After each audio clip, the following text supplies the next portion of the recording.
Querido amigo, hoje temos como alvo estudarmos mais um trecho do capítulo 8 dessa carta que Paulo escreveu aos crentes lá de Roma.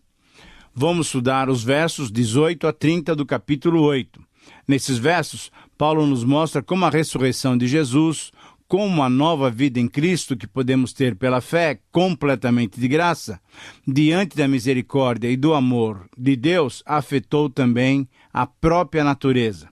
Assim como o pecado cometido por Adão e Eva afetaram a natureza, assim também a ressurreição de Cristo, a sua vitória contra a morte, impactou também a natureza e a afetará também quando ele voltar para nos buscar. Sugiro então, como título para esse primeiro parágrafo, a seguinte frase: sintonia no sofrimento e sintonia na esperança. O texto que eu quero tratar com você agora é Romanos 8, 18 a 25. Ao considerarmos os sofrimentos com Cristo, conforme nós vimos no programa passado, no versículo 17, Paulo afirma que é possível suportá-los com coragem por causa da esperança da glória. Paulo ensina que, além do sofrimento do ser humano, a natureza também aguardam a nossa redenção, pois também ela sofre os efeitos do pecado e ansiosamente espera por nossa glorificação. Então, em resumo, esse texto pode ser entendido com a seguinte afirmação: os sofrimentos do tempo presente não podem ser comparados com a glorificação futura. Eu repito, então, essa é a síntese dos versículos 18 a 25. Os sofrimentos do tempo presente não podem ser comparados com a glorificação futura. Esses versículos, então, revelam a existência de expectativas semelhantes entre as duas criações. São expectativas que as duas criações têm. Em primeiro lugar, percebemos a situação e a expectativa da antiga criação, versículos 19 a 22. A antiga criação esperava e espera, na verdade, a revelação dos filhos de Deus, conforme o versículo 19. Toda a criação ela foi punida por causa do pecado do ser humano. Veja como o pecado afetou toda a criação, não apenas a criação inteligente, como nós, seres humanos, mas a própria criação, o universo todo foi afetado pelo nosso pecado. Porque a criação antiga está sujeita à vaidade, conforme o versículo 20. A vaidade, isso é, a nulidade, na verdade, é a palavra, e ela não foi sujeita voluntariamente, foi obrigada como consequência do nosso pecado. Por causa do nosso pecado, ela foi sujeita à vaidade, à nulidade. Em terceiro lugar, também podemos perceber nos versículos 21 a 22, que a antiga criação espera pela sua própria redenção. Isso por quê? Porque a queda do ser humano trouxe a escravidão. No presente, a antiga criação também sofre angústias e ela geme. É interessante percebermos isso. E mais do que nunca, nós, nos nossos dias, vemos a própria natureza sendo esvaziada de todo o seu conteúdo, de todo o seu potencial, pela maneira pecaminosa dos homens tratarem com a criação. Você pode ver com relação ao aquecimento global, você pode ver com relação à poluição, você pode ver o que a natureza tem sofrido com muitas secas ou então muitas chuvas. Tudo isso faz parte dessa situação em que a antiga criação foi afetada pelo pecado. Mas é interessante notar também os três usos da palavra e do verbo gemer. Veja só, no versículo 22, a criação geme e suporta angústias até agora, esperando a revelação dos filhos de Deus. A nossa revelação, isso é, a nossa glorificação. Em segundo lugar, nós gememos também, conforme o versículo 23, lá no nosso íntimo, aguardando a adoção plena de filhos, o que se dará na redenção do nosso corpo. Não é que você não seja filho, você já é, você que crê no Senhor Jesus Cristo, você já é filho de Deus. Mas um dia essa adoção ficará completa quando nós estivermos diante do Pai e diante do nosso Senhor Jesus Cristo. E em terceiro lugar, é o Espírito Santo que geme, conforme o versículo 26, com gemidos inexprimíveis, nos ajudando na área de oração, porque nós não sabemos orar como convém. Em segundo lugar, nós devemos perceber também a situação e a expectativa da nova criação, conforme os versículos 23, 24 e 25. A nova criação espera, então, essa adoção plena de filhos de Deus. Nós somos a nova criação, nós que cremos em Jesus Cristo, nós que o recebemos, nós que fomos justificados pela fé. O gemido do íntimo é porque aguardamos tudo o que nos acontecerá no futuro. Embora saibamos o que nos acontecerá no futuro pela própria revelação da palavra de Deus, nós aguardamos isso, nós queremos que isso se concretize. Ora, tudo isso se dá porque nós somos primícias do Espírito. A primícia da ressurreição foi o Senhor Jesus Cristo e nós somos as primícias do Espírito. Então, a nova criação espera a redenção do corpo. A perplexidade, nós temos perplexidade. Veja em Romanos 6, 24, nós ficamos perplexos por essa situação. Na teologia, nós temos uma expressão que tem a seguinte frase: já, mas ainda não. Isso é, potencialmente nós já temos tudo em Cristo Jesus, mas ainda não temos tudo concreto porque ainda estamos nesse corpo físico. Então, a promessa que nós estaremos também para sempre com o Senhor, podemos nos apoiar em 1 Coríntios, capítulo 15, versículos 50 a 53. A nossa nova criação, você e eu participamos dessa nova criação, ela é salva na esperança. Versículos 24 e 25. Agora, esperança é esperar aquilo que não se vê e esperar com paciência. Porém, devemos entender bem as palavras do versículo 24, que diz o seguinte: porque na esperança somos salvos. Como entender essa frase?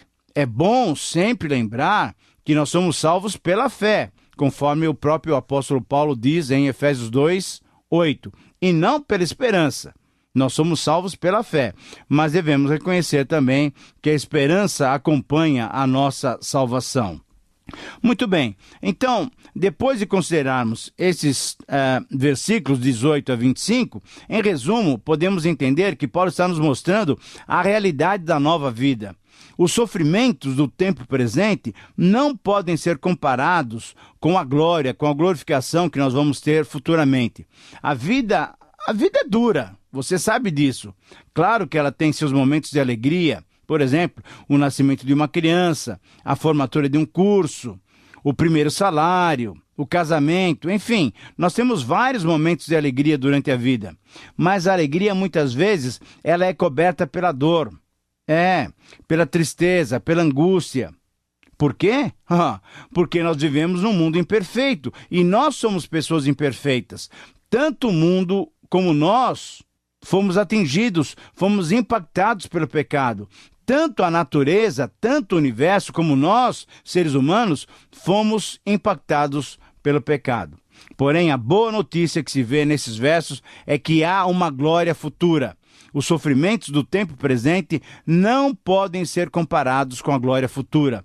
O Senhor virá para mudar a situação do seu povo. Mas a grande bênção é que ele já começou essa transformação agora mesmo. Você deve se lembrar daquilo que Paulo diz em Filipenses 1:6. Aquele que começou boa obra em vós, há de completá-la até o dia de Cristo Jesus. E enquanto esperamos essa transformação que afetará também a criação, podemos perceber que, mesmo que lentamente, nós somos transformados de glória em glória na sua própria imagem, conforme nós lemos também as palavras do apóstolo Paulo em 2 Coríntios 3:18. Então, o que Paulo continua expressando, ele está demonstrando os benefícios dessa nova vida que nós temos em Jesus Cristo. Essa nova vida que nos transforma de condenados em justificados. E um dos grandes privilégios que temos diante dessa nova maneira de nos relacionar com Deus pode ser comprovada pela ação do Espírito Santo em nosso favor. Paulo já tinha mencionado que o Espírito Santo era um presente que nós tínhamos recebido de Deus, que nós recebemos de Deus. Eu e você podemos receber o Espírito Santo à medida que nós somos justificados pelo Senhor Jesus Cristo. Em 5:5, Paulo diz assim: o Espírito Santo que nos foi outorgado. Mas olha só, além do próprio Espírito Santo ser uma dádiva de Deus para nós, através dele, recebemos o amor de Deus que foi derramado em nossos corações. E entre tantas outras bênçãos, recebemos também a libertação do pecado por meio da lei do Espírito da vida. Romanos 8:2, você deve se lembrar desse texto também. Entretanto, Paulo acrescenta ainda mais uma bênção que temos através do Espírito Santo. Paulo mostra que temos a bênção da assistência, da ajuda, do auxílio do próprio Espírito Santo na área de oração, uma das áreas mais necessárias de um correto desenvolvimento da nossa vida cristã. Por isso, para esse pequeno, mas fundamental parágrafo, eu coloco como título a seguinte frase: o Espírito Santo, o ajudador. E o texto que dá base para essa afirmação é Romanos, capítulo 8, versículos 26 e 27. Então, como introdução a esse tema, temos que entender que, por serem filhos de Deus, os cristãos são dirigidos pelo Espírito Santo e conhecem a vontade de Deus através da oração. Sendo a oração um dos principais requisitos da vida cristã, Paulo apresenta uma faceta do ministério do Espírito Santo que relaciona-se à nossa prática da oração. A palavrinha semelhantemente, que Paulo coloca no versículo 26, isso é, da mesma maneira, refere-se a algo que se liga ao contexto anterior. Então, veja só, a esperança e a promessa da glória que será revelada fortalecem os cristãos durante a sua peregrinação presente de sofrimentos e de gemidos. Assim, associando-se à nova criação, o Espírito Santo auxilia a cada um de nós em nossas fraquezas, gemendo de uma maneira inexprimível, ajudando-nos a nos relacionarmos com Deus enquanto aguardamos a glorificação. Como a esperança sustenta os cristãos durante os sofrimentos a que todos nós somos submetidos, veja bem, assim como a esperança sustenta os cristãos, de modo semelhante, da mesma maneira, o Espírito Santo sustenta, anima e fortalece os cristãos diante das suas fraquezas, diante das suas necessidades. Por isso, então, é possível afirmar-se, em resumo, nos versículos 26 e 27, que o Espírito Santo identifica-se com os cristãos, ajudando-os a conhecer e obedecer à vontade de Deus. Eu repito, essa é a síntese dos versículos 26 e 27. O Espírito Santo identifica-se com os cristãos, ajudando-os a conhecer e obedecer à vontade de Deus. E nesses versículos, nós encontramos 3 maneiras pelas quais o Espírito Santo desenvolve esse ministério de auxílio aos cristãos. A primeira maneira do Espírito Santo nos ajudar é tornar-se o ajudador de cada um de nós, individualmente. Romanos 8, 26. O Espírito Santo nos ajuda em nossas fraquezas. Agora, o que significa ser ajudador? Significa ser o auxiliador, aquele que nos consola, aquele que nos anima. Mas quais são as fraquezas dos cristãos? Ora, são as lutas, são as tribulações, são as dificuldades da vida. São as tentações a que nós somos submetidos em nossa própria natureza caída. São os conflitos entre a nova e a antiga natureza. Conforme Tiago diz lá em 1,14, cada um é tentado pela sua própria cobiça quando esta o atrai e seduz. As fraquezas dos cristãos são seus próprios desejos carnais. Então, o Espírito Santo nos ajuda em nossas fraquezas, mas o Espírito Santo também nos ajuda na área de oração. Por quê? Porque não sabemos orar como convém. Então, qual é a oração que não convém? Qual é a oração que convém? Ora, a oração que não convém é a oração sem fé, em que pedimos e duvidamos ao mesmo tempo, conforme Tiago diz lá em 1,6. Mas por que não somos objetivos no orar? Na verdade, porque não sabemos bem pelo que orar. Talvez porque nós não temos certeza se devemos pedir libertação dos sofrimentos ou se devemos pedir forças para suportá-los. Talvez também porque nós não sabemos se podemos ou não podemos, ficamos em dúvida de fazer certos pedidos específicos. Então, nós temos problemas na área de oração. Tiago diz também que nós não sabemos orar como convém e pedimos coisas que não vão glorificar a Deus. Então, o Espírito Santo tem esse ministério de auxiliar em nossa vida de oração. Uma segunda maneira do Espírito Santo atuar é interceder pelos cristãos, conforme 8:26. O Espírito Santo intercede com gemidos inexprimíveis.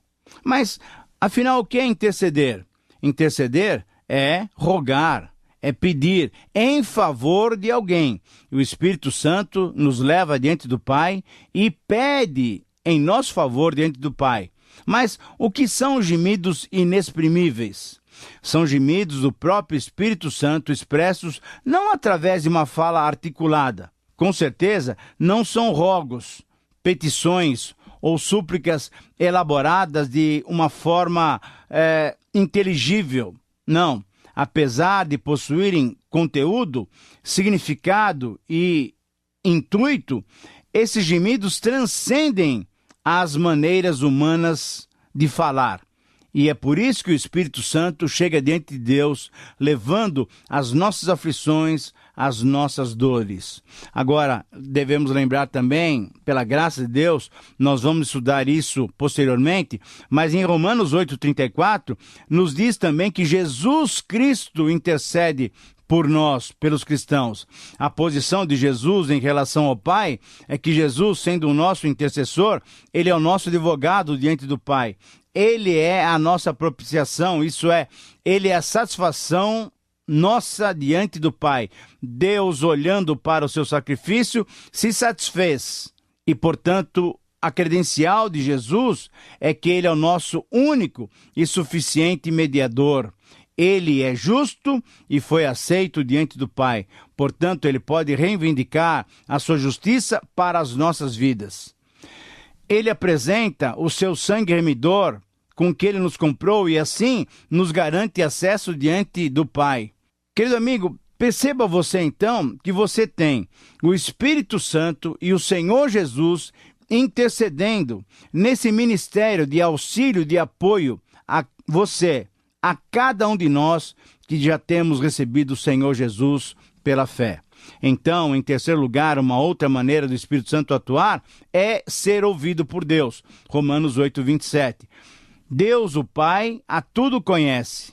Ele sonda os corações e ele conhece a mente do Espírito. O relacionamento entre a Trindade é perfeito.